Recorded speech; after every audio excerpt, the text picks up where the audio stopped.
So White Lotus episode 6 did a brilliant job in building up to the season finale next week. If I'm being honest though, I personally preferred episode 5, which literally had one jaw-dropping moment after another. But that being said, episode 6 did have some awesome moments in there for sure, so let's go through them one by one. So first up, we have to start with Ethan, who just owned this episode. Firstly, it started with him professing his innocence to Harper, who was just not having any of it.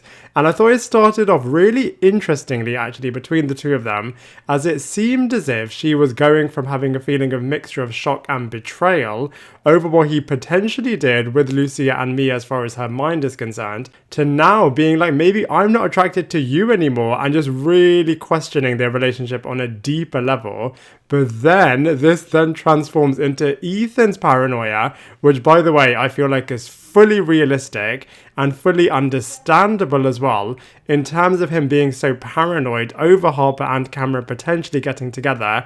And I just thought it was so excellent the way in which this all played out in this episode. And I'm sure that his nightmare that he was having of these two getting together did actually happen, which is just going to be so devastating for Ethan. I just feel so bad for this guy, especially as he has tried so hard to do the right thing by everyone, and it could just be so tragic what potentially happens to him in the next episode. Now let's move on to Harper, who you really do feel bad for at the start. And I thought it was such an excellent moment when she caught Ethan talking to Lucia and Mia minutes after Ethan was telling her that he did nothing with them. I just thought that moment was absolutely iconic and absolutely incredible. And I just thought Harper's reaction to it was just so good. I thought they could have had that particular storyline going on for a little bit longer, but they resolved it really quickly, with Harper just speaking to Ethan about it pretty immediately. But then they really quickly moved on to Harper potentially having a bit of a love triangle with Cameron. And I love how they just referenced everything that has happened between Cameron and with Harper over the past couple of episodes, especially with Cameron getting changed in front of Harper and obviously touching her up in the previous episode. I mean, she could just be playing with Ethan's mind and making it out to be something that it isn't, which is exactly what she was feeling in the past couple of episodes in terms of not really knowing whether she can trust Ethan over Lucia and Mia. So maybe she could be playing and doing the same thing with him but in reverse, and maybe this is why she sent that text to him on purpose. But I do kind of feel like underneath it all, she did actually do something with Cameron. So let's now talk about Cameron, who I think on the other hand is just the ultimate douchebag. I feel like Theo James is just playing this guy to perfection, as you just love to hate him. He just embodies so many things that a lot of people just don't like at all with people in general. And I just feel like I said, Theo James is just playing Cameron so well. And he did say at the start of this episode to Daphne that she has to pay, which could have been metaphorical and symbolic towards Ethan, after all, because from his perspective, maybe he feels justified in doing all of this evil stuff towards Ethan, as he firstly feels like maybe he broke bro code and wants Ethan to pay. As like Ethan said in the previous episode, Cameron has always been a little bit jealous and threatened by him and by his intelligence, and he just can't get all of the things that Ethan potentially has. So maybe he is now getting his revenge on him with Harper. So I wouldn't be surprised if it's revealed that Cameron did really dig the knife in and told Harper that actually Ethan did cheat with the prostitutes, and Ethan would just absolutely blow up at that point, as he would just have nowhere to go, and he maybe could result in him killing himself, or maybe he could kill someone else because he is just pushed to that place. So I just feel like this is just going to be so explosive next week. And like I said, you can just really feel it from Ethan's point of view.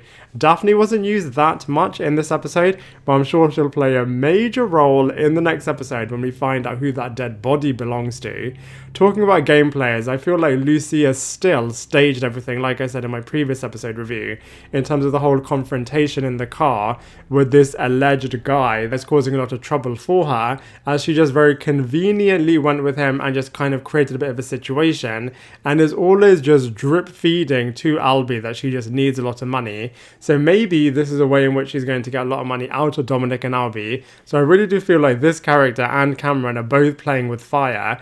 And also she knows that Dominic and Aubrey both have a bit of a hero complex and they really want to be her knight in shining armor. So it's just going to be such a shame. As firstly, I just love Aubrey and Dominic. I think they are such good characters. And Lucia really is going to get in the way of this. And she may well destroy this relationship so much more as she could be the dagger that really does destroy these two guys and their bond, which is just going to be really, really disappointing. Again, they could have done a lot more with the love triangle aspect, especially having Bert hovering around in the background and just making funny comments and then maybe revealing to Aubrey that actually Dominic does know Lucia in a way that now Aubrey is getting to know her. Maybe this will happen in the next episode, but very similar to the Harper storyline, I guess they could have done a little bit more with that. And speaking of Bert, gosh, I love this guy. I feel like it was just so heartbreaking when you see the family that he really wants to get connected with. I mean, I guess we don't know if that particular family really are his relatives, but you could really feel how heartbroken and depressed he got. And then he was flirting a little bit with Mia. Speaking of Mia, her getting with Valentina was definitely another thing that they had planted last week. And you really get to see what people say when they say that, you know, it is really lonely at the top, as Valentina has nobody to celebrate her birthday with. And they have shown that she is a bit of a loner in the past couple of episodes. And she has gone from one potentially inappropriate relationship with Isabella, where she felt really embarrassed when Isabella revealed to her that she is now engaged to Rocco, who she removed from her professional capacity in the previous episode, to now being in another potentially even more inappropriate situation with Mia, who she has now slept with, which I just think is just going to be really, really interesting to see what's going to happen next in the final episode.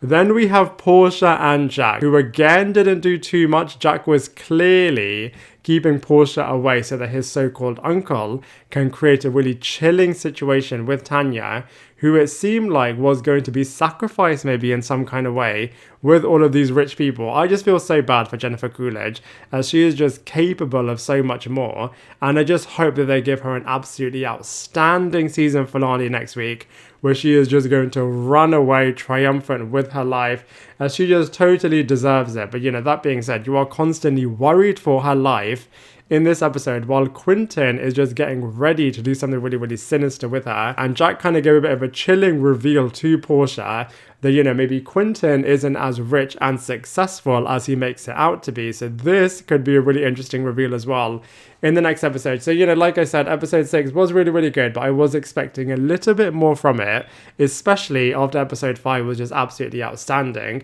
But, you know, I'm sure that the next episode will just be one of the best episodes of TV in history, as the final episode and the epic end of the second season of The White Lotus in Sicily, which as a whole, I have just absolutely loved. It's just been so brilliant, such awesome characters, such an awesome setting, and such wicked storylines as well. But, you know, those are all of my thoughts about episode 6. Now I'd love to hear what you thought of it. So please share all of those thoughts in the comment section below, and I look forward to seeing you in my next video.